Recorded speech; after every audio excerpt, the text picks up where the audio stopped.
Hi, my name is Jen Boyer, and this is my Lit Review presentation. I chose stress associated with leadership roles. So the reason why I chose this topic is because as future nurses we will find ourselves in these leadership roles, and also my own personal experience with stress. So us as students, some of us are parents, some of us have jobs. This can cause high stress. That's the reason why I chose this topic. The process I did to form the focus was to utilize research, education, and interview to support the stress and leadership roles data. And I hope to learn from the research of the interview how other professionals with a high demand job cope with workplace stress. So the first article that I chose was the body as a whole, so your mind, your body, and how it can affect your work. So the article first addresses signs and symptoms of chronic stress. So these include anxiety, depression, headaches, and insomnia. Our body's natural response of fight or flight is activated, causing an increase in our heart rate, which can then lead to negative impacts on our different body systems, such as our respiratory, digestive, and muscular. The article also addresses the negative effect of our mental state that stress can cause, influencing a person's behavior and feelings. Chronic stress leads to chronic conditions, and the article addresses how studies have shown exercise can not only manage stress, but it also decreases your chance of cardiovascular disease, and it can protect your brain from cognitive decline. The article also addresses a couple ways to cope with stress. So that would be deep breathing and to start your day off with positive thinking.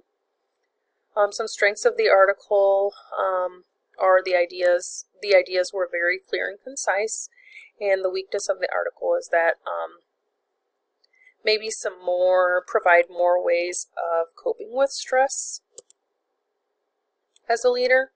So healthy eating and stress was my next article. This provided education on how eating contributes to stress, especially in the leadership role. Even as nurses, you'll find that meals are often skipped. We get so busy, people need us maybe, and they're skipping meals, which is not good for the body. Studies have shown missing breakfast contributes to fatigue, and those who eat a daily breakfast often perform better, so that would be the importance of breakfast. And then the article also discussed choosing foods that meet nutrient needs of the body, such as foods high in calcium, vitamin D, folate, and etc. Some information also addressed were servings that we should be getting each day of our food groups. So that was a strength, I feel, of the article. And the weakness is food options related to the servings.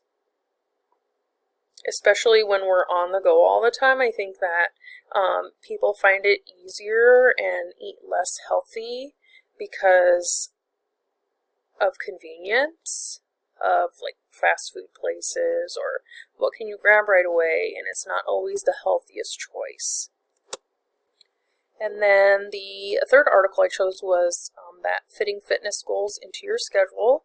So as leaders and nurses, long nursing shifts affect our motivation to want to exercise. So stress of long shifts and on being constantly on our feet may attribute to our lack of motivation. Exercise can promote physical and mental well-being, so that's good. And then you want to find what works best for you. So finding opportunities for exercise. The article talks about maybe doing chair exercises when you're able to, or taking the stairs instead of the elevator.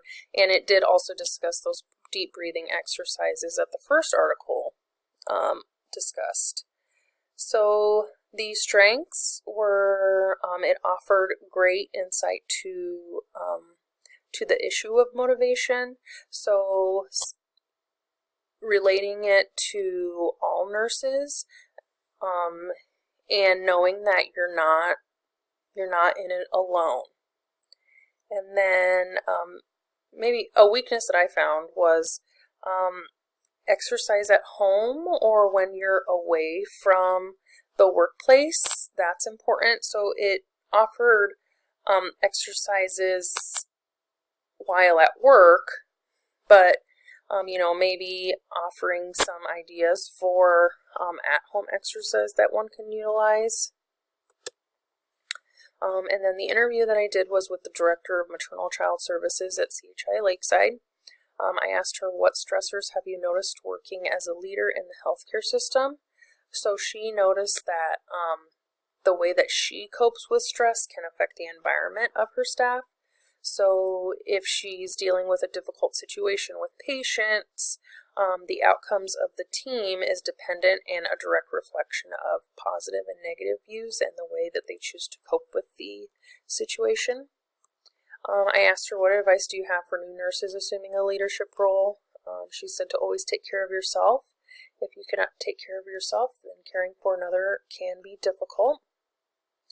And I asked her, what are some ways you deal with work stress? She said always to leave work at work and take time for deep breaths. And then those are my resources.